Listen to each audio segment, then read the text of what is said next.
Welcome back to MVA Today. I'm ABUKHADRAH. And I'm MYRON FLEMING.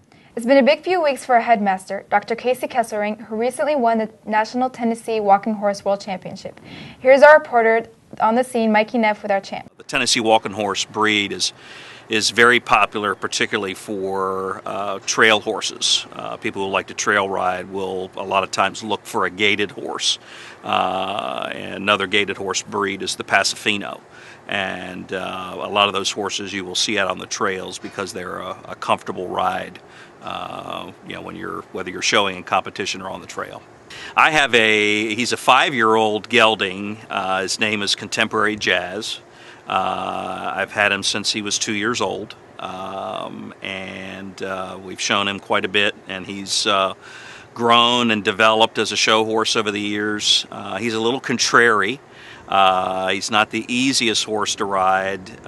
He's very unforgiving somewhat in the saddle. So while some horses are kind of really dialed in when you get on them and you can just go in there and have an easy ride, CJ's one of those horses that you have to really stay after him the entire time, because if you take your attention off of what you're doing, he will, and the next thing you know, you're not having the ride that you want to have. My title is World Champion Novice Riders on Novice Horses. And novice means that neither the horse nor the rider have won a blue ribbon at the World Championship show.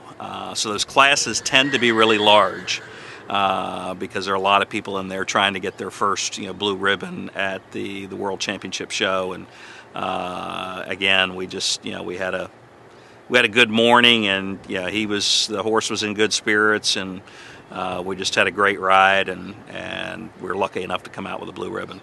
Congratulations, Dr. KESSELRING. We've got another great reason to have you as our headmaster. Now it's time for a recap of the week's sports activities with our own DAKARI Slow-Mo Johnson. Last week, the Lady Eagles volleyball team fell by 2 games, but won their Friday match to bring the record to 3-2. They are looking to building some momentum for the rest of the season. Our football game was canceled last week, but the Eagles are looking to bounce back this Friday in their second game at Melbourne Central Catholic.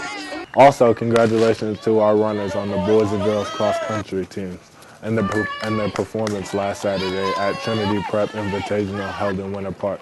That's all for sports right now, but I'm back next week for another update. DAKARI Slow Motion Johnson, signing off. Thanks, DAKARI. In our Diversity Corner, happy belated Independence Day to our students from Brazil. Here in the U.S., every second week of September is National Arts and Education Week.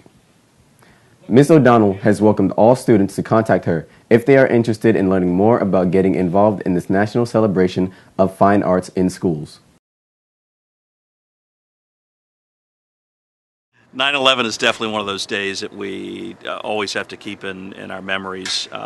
We have some folks at the Academy for whom it's a very personal thing, because they had family members that were there and who they lost as a result of the events of that day. And I still remember exactly where I was on that day, coming home from a doctor's appointment in Leesburg, and I was out on 561 exactly, and I remember listening to the radio and hearing this thing unfold, and was just in a state of disbelief that something like that could happen.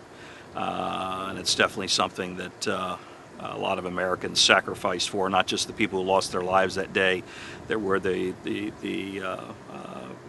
in the building, but the firefighters, the police officers, everybody that was involved.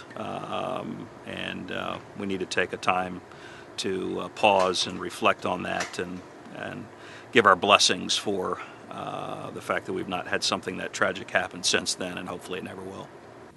Well, that wraps up this week's MVA Today program. From all the workers in the TV studio production course here in the Stevens Media Arts Building, we hope you've enjoyed the program. I'm ABUKHADRAH. And I'm MYRON FLEMING. Have a great rest of the week, and as always, Go Eagles!